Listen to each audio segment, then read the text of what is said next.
Finding derivatives directly from the limit definition can be a little complicated and tedious at times. So in this section, we are going to start coming up with some rules to help differentiate functions a lot easier. We're not going to get to all of them in this section. We'll get a few more in sections 2.4 and 2.5. Those are a little bit more complicated ones. But this is going to be a good start, and it's going to get us to be able to handle quite a few functions. Quite a few very common functions, in fact. First rule that we're going to come across is a relatively simple one. It's just going to be dealing with constant functions. So here's our rule for constants.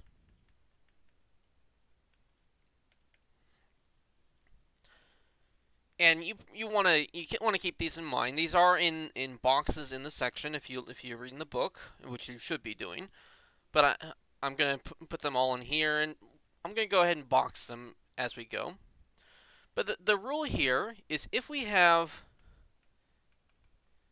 a constant, so C here just represents a constant, then the derivative of that, so here we're talking about the function f of x is always equal to c no matter what. And we're going to talk about the derivative. Remember, this notation here means that whatever I put behind it is going to be differentiated. So the derivative of the function that just has the formula c is always equal to 0. That's our first rule.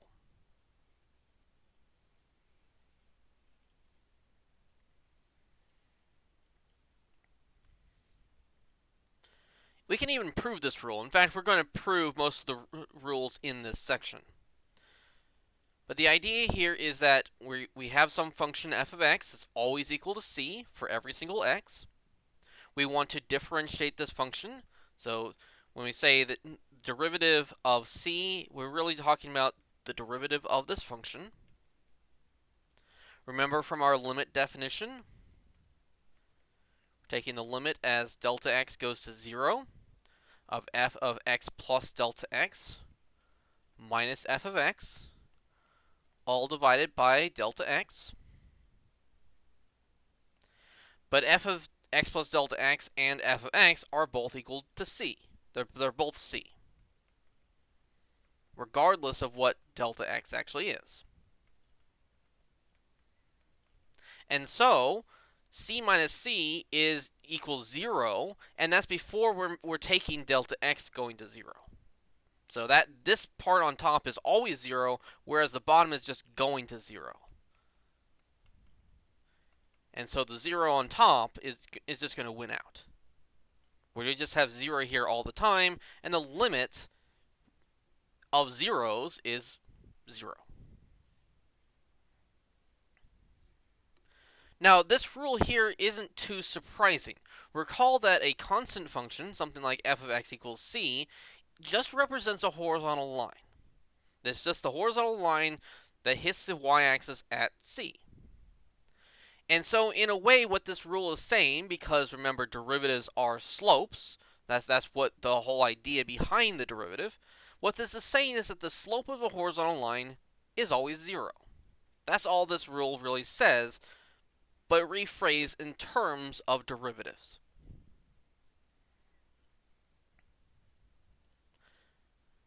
Next up, we're going to get a much more general rule. Rather than just working with one type of function that's represented by lines, we're going to look at various powers of x. We've actually looked at a lot of powers of x already. We looked at x squared, we had x cubed, we didn't work with x to the 1/2 directly. We actually had the square root of x plus 2, but we essentially worked with the square root of x. Same kind of thing with x to the -1 power. That's 1 over x. We looked at 1 over x plus 2. We differentiate that function. But we have all these various powers of x that we're able to work with. And it turns out there's a fairly simple rule that all of these powers follow. This is what's called the power rule.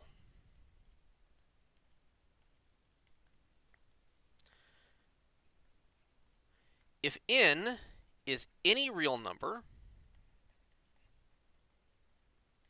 so it could be a positive integer like the power on x squared or on x cubed. It could be a negative integer in terms of 1 over x, or it could be a fraction. In fact, we can allow this to even be irrational numbers, though what the definition for what a power means when the powers are irrational is it's a little complicated.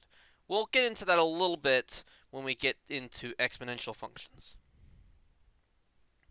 But I'm going to state this in the broad generality that it actually works in, and we're just going to use it for these ones that we actually know how to work with. But if n is any real number, then the derivative of x to the n is n times x to the n minus 1. The way I usually describe this is that we take the power, we bring it down in front, and then we reduce the power by 1. Again, let's put that in a box, because this is something you want to remember. We are going to be using this rule a lot. This is a very helpful rule for us.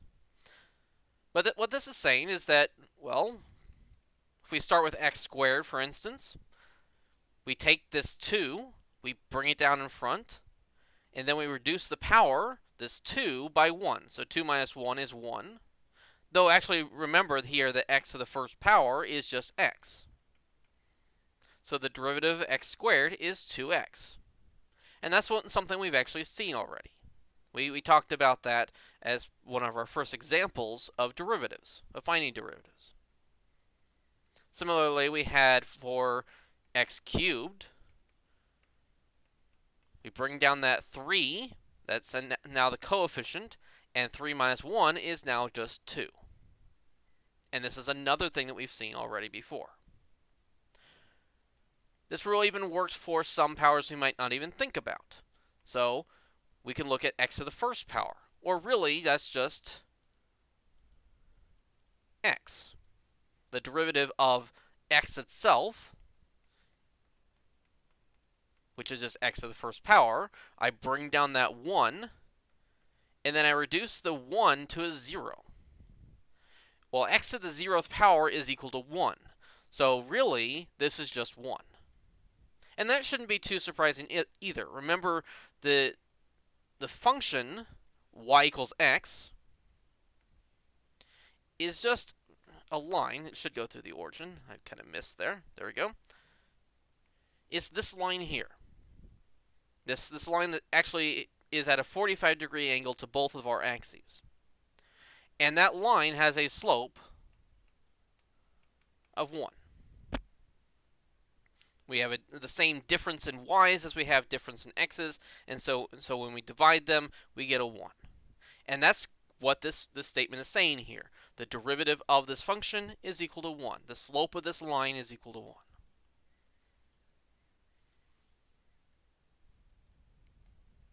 We can also apply this for these additional types of powers. So the derivative of the square root of x, we can find by turning the square root into a power of x. It's x to the 1/2 power.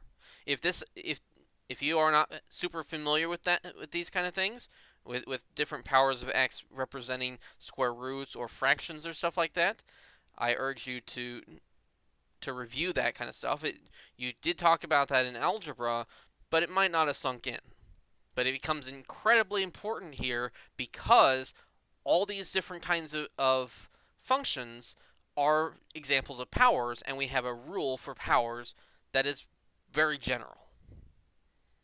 So we want to get very familiar with this kind of stuff so that we can actually make our lives a lot easier than what they could have been otherwise.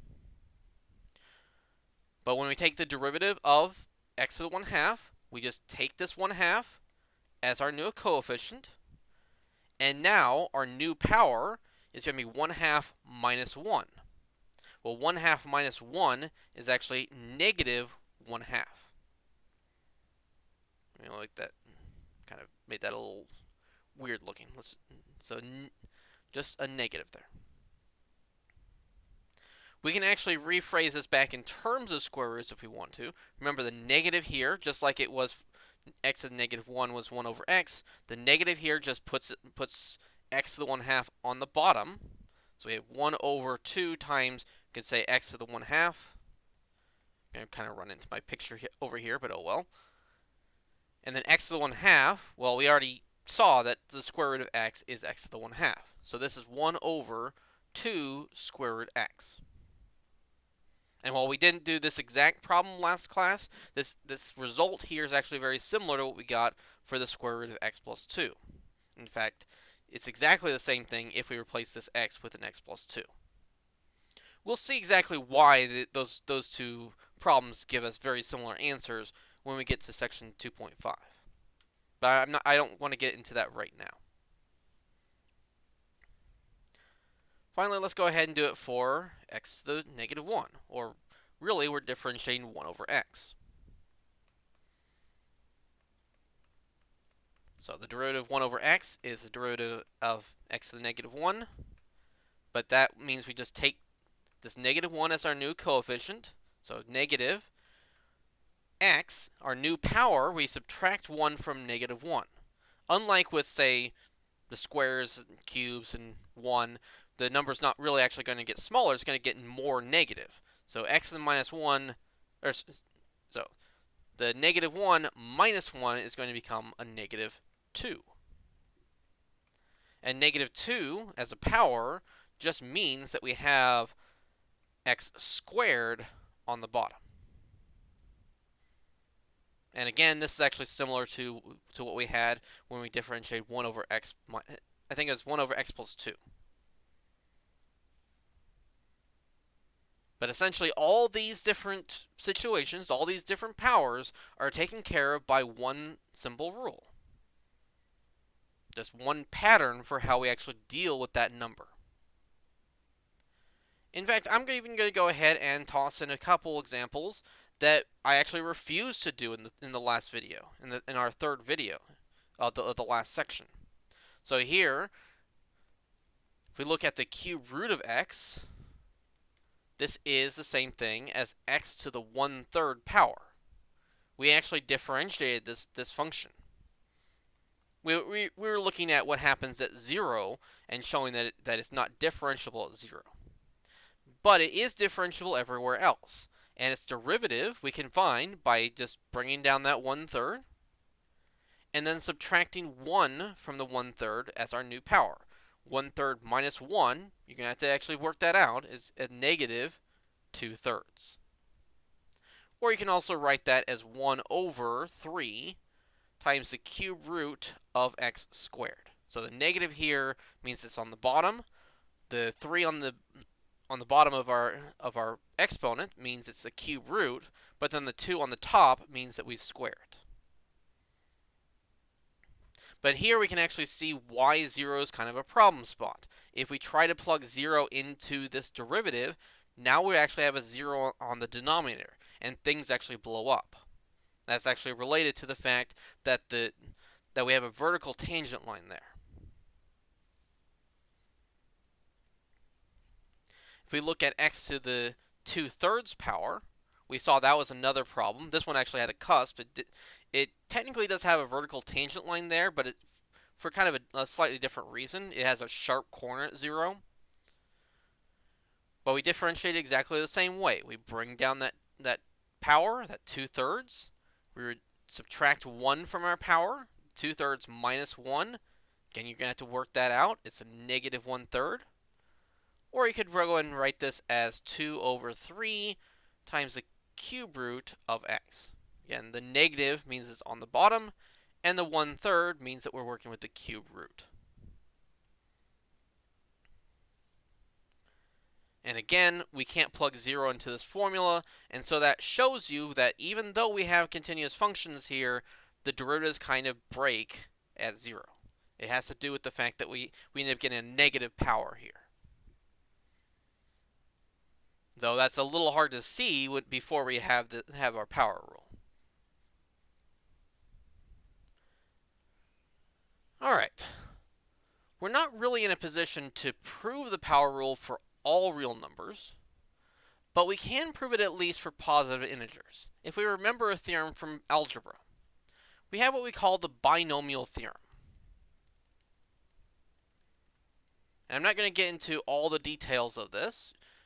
You may not have seen this in college algebra. It's kind of usually in the last section of the book that you might go over, and so sometimes classes don't get to it or don't talk about it too much.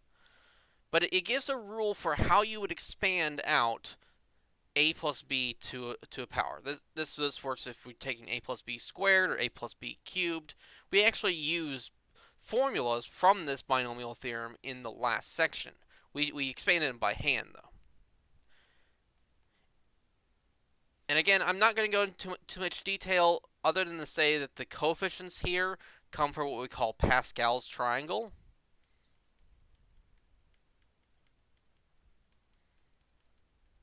If you want to know more about it, these are very common names for what we're working with here. So if you look up either one of those, you should be able to find information specifically about this. But the important thing here is that the coefficients for our a to the n is 1. Our next term is a to the n minus 1 times b. The coefficient here is an n. Then we have a to the n minus 2 times b squared. Every term in here is actually the sum of the power of a and the power of b actually come out to be the same as the n that we have here. I'm going to write the coefficient here as what we call n choose 2. I'm not going to explain exactly what that is. It's not really that important for what we're going to do with it. And then we just keep decreasing the power of a by 1 and increasing the power of b by 1 until we get down to... Actually, let's just skip right to n times a times b to the n minus 1. So now we've taken essentially n minus 1 away from the power of a, but we've then added it to the power of b from what we started with over here. And our final term is b to the n. So these coefficients here are actually the mirror images of the coefficients over here. Okay, quite a bit of detail there already, even if I'm leaving out some of it. But what we're going to do is we're going to use this in our limit definition for the function f of x equals x to the n, where we're basically saying here that a is going to be our x, and b is going to be our delta x. Because when we differentiate x to the n, we end up with the limit as delta x goes to 0 of x plus delta x to the n. So this is f of x plus delta x minus x to the n. This is just f of x. And now we're going to use this binomial theorem to expand x plus delta x to the n. Kind of what we were doing in the last class, but we're doing this for more general n than just 2 and 3.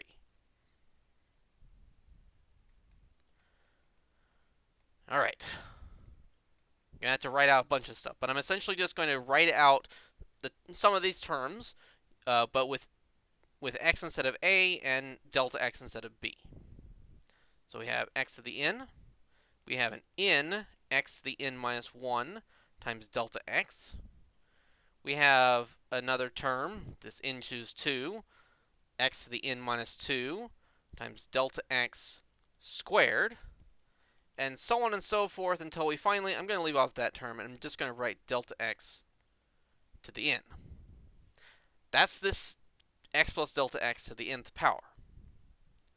We also still have the minus x to the n that's already there. And this whole thing has to be over delta x. And here's the cool part. The x to the n that's back here just takes off that first term. It always just gets rid of that term. And then every single other term in here that's left on the top has a delta x in it.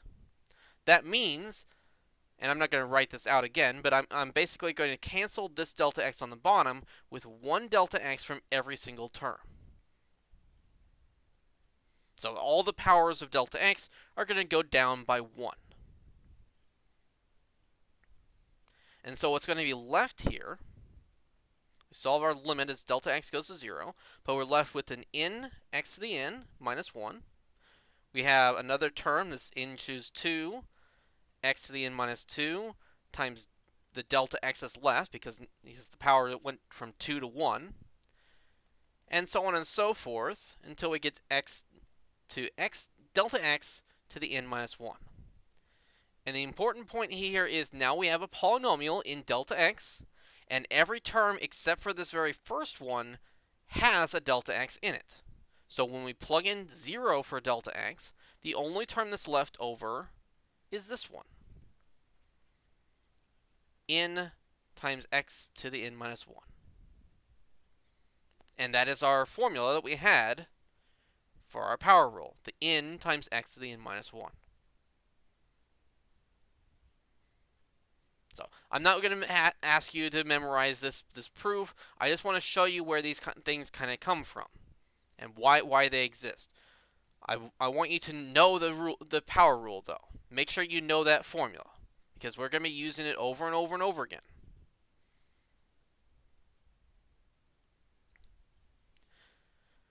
Okay, kind of moving on now. We know how to handle powers of x. That's what our power rule told us what to do. And so we're on our way to be able to differentiate any polynomial whatsoever without even having to deal with limits. But we have to do a little bit more work. What if we had something like 2 times x squared? Without the 2 in front, we can just use the power rule on x squared. We want to know what effect the 2 has on the derivative.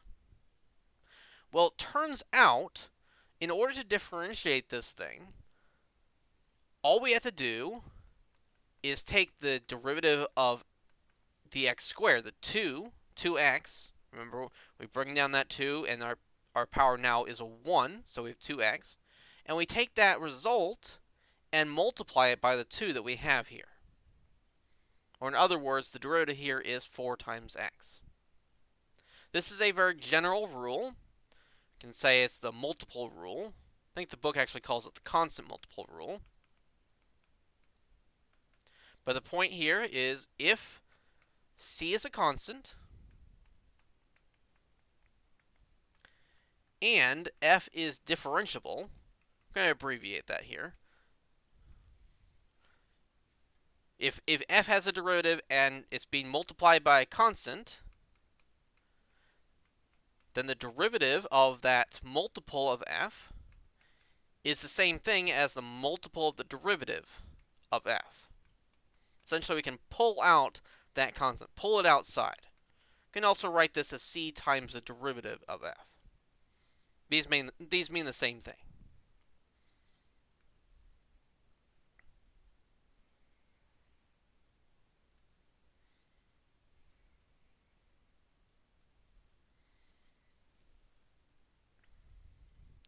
And this is actually a really easy rule to prove.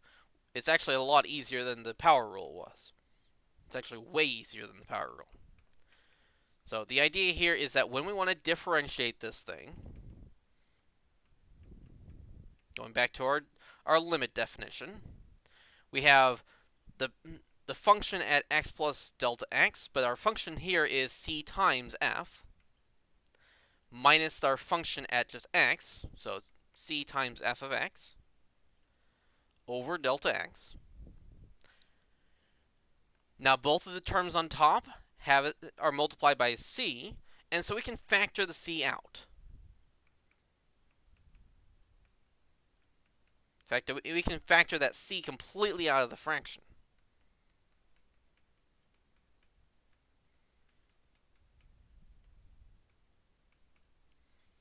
But we had a rule for limits that says when we take the limit of a constant times a function, we can pull that constant out as well. We can pull it out of the limit.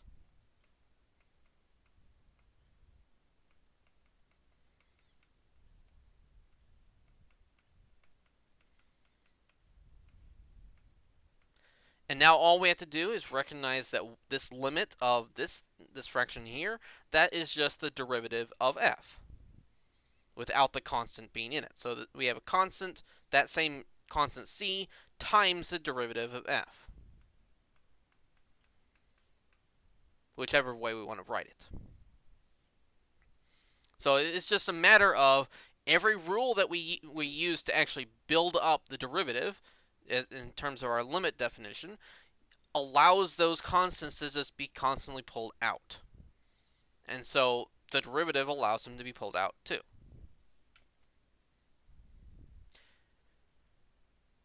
And that means that anytime we have a constant times a power, we can use our power rule really easily to get our derivative.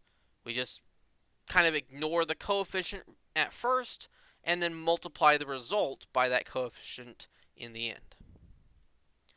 That allows us to deal with any polynomial that is what we call a monomial, means it only has one term. But most polynomials have more than one term. If we had, say, a quadratic, something like f of x is equal to, let's say, 2x squared, the 2x squared that we had before, but now we have a minus 5x and a plus 3. How do we deal with something like this? But what we can see here is that this is a sum and difference of various terms. We know how to differentiate this first 2x squared. We just did that. We'd be able to deal with the minus 5x as well by itself. And we can deal with the 3 because that's a constant function. So if we can handle all three of those functions separately, can we handle them all together? Well, we have another rule for that. Rule for addition. The book actually phrases this as two rules, a rule for sums and for differences. And I'm actually going to write both of the formulas here, but they really are just the same rule with a slight modification. And the fact that we can actually pull out negatives with our rule for multiples says that they basically are just one of them implies the other one and vice versa. But our rule here is if f and g are two functions that are differentiable, again I'm just going to abbreviate it, then we can differentiate the sum of those two functions. The derivative of f of x plus g of x is the same thing as, well, we could write this as the derivative of f of x plus the derivative of g of x. Or we can literally just write that as f prime of x plus g prime of x. If we want to write down the rule for differences instead, for subtraction, well, all the additions over here become subtractions.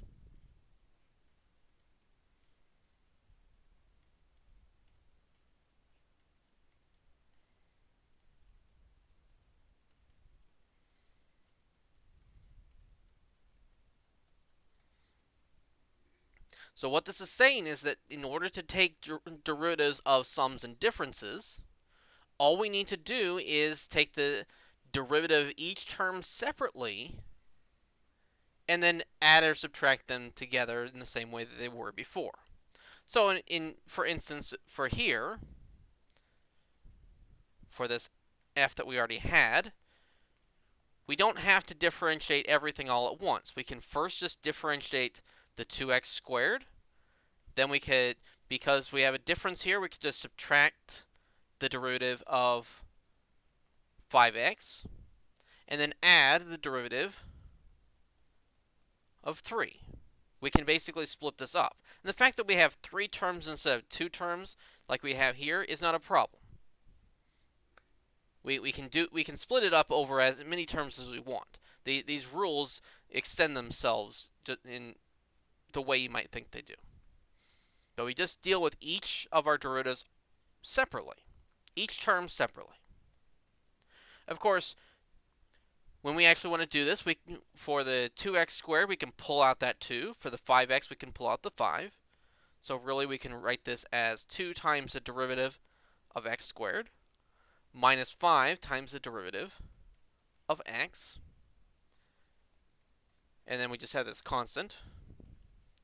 We use our rules for powers. So here, x squared, the derivative of x squared is a 2x, because we bring down that 2, and then we subtract 1 from the power.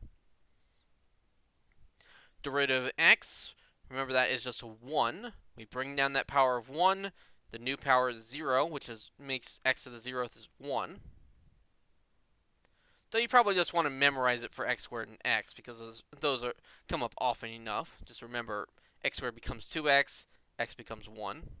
But they are just parts of our power rule. Then finally, our constant here, remember that always becomes a 0. Derivatives of constants are equal to 0. So ultimately, we have 4x minus 5. And then, of course, the 0 goes away. So we can, basically, here we can actually do any polynomial that we'd want.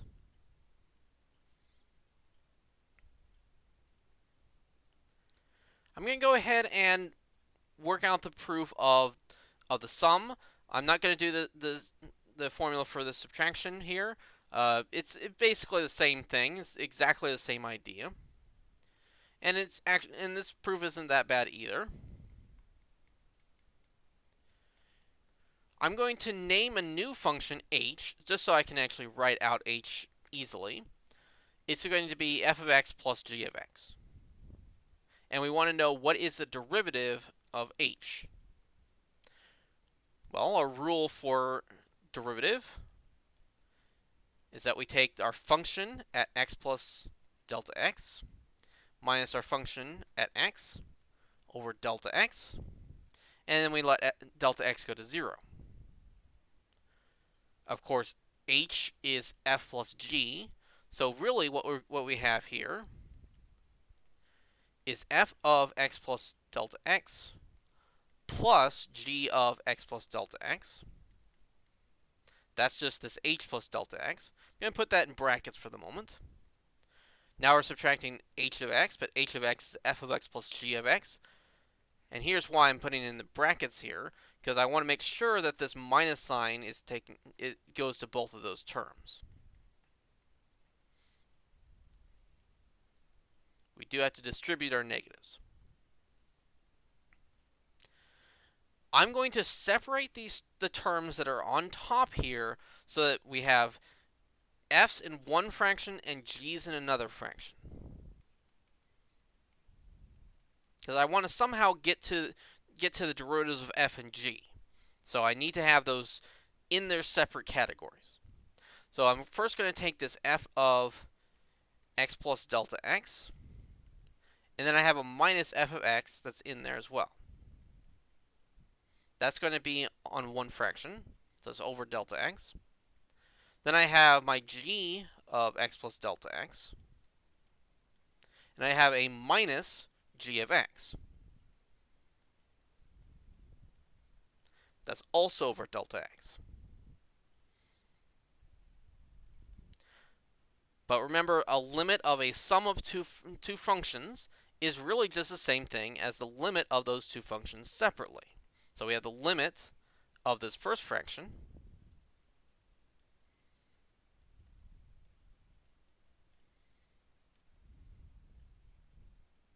plus the limit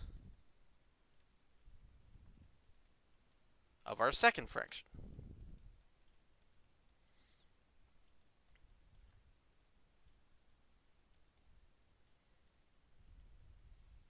And this first limit is just the derivative of f.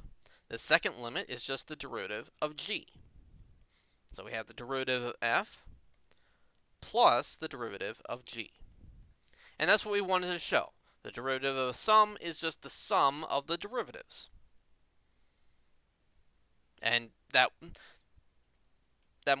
more general statement of a sum of functions, the derivative of the sum of functions is the sum of the derivatives of those functions. That just generalizes to 2, 3, 4, however many terms you have. And so with these rules, with the sum and multiple rules, along with our power rule, we can differentiate any polynomial we want without ever having to touch the limit definition. In fact, there's even more functions that we can deal with things like involving square roots or fractions, as long as we can express them in just powers of x. Again, we will come across some more rules to deal with more functions in later sections, specifically section 2.4 and 2.5. But this is a really good start. We've dealt with a large class of functions here. But I'm going to go ahead and leave this video here. We went through all the various rules, and I will meet you in the next videos where we'll go over a bunch of examples. Make sure we have a good grasp on these rules in that video. So I'll see you then.